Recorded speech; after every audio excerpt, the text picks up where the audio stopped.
back here this morning in Rolling Fork, and we were here last night when the tornado hit.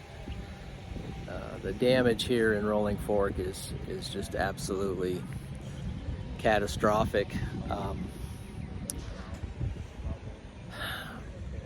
About the only good thing was that mostly the only people here right after this happened was storm chasers, and many of us organized. We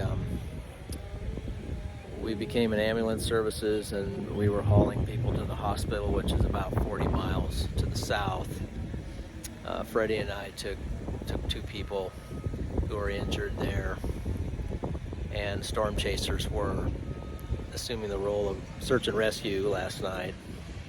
As we were coming into Vicksburg, Mississippi, we met all kinds of emergency vehicles finally making their way out to the town. And one of the things that hindered the rescue work out here was there was no cell service, there was no power, and there was a driving rain after the storm. So it made for a very difficult situation, but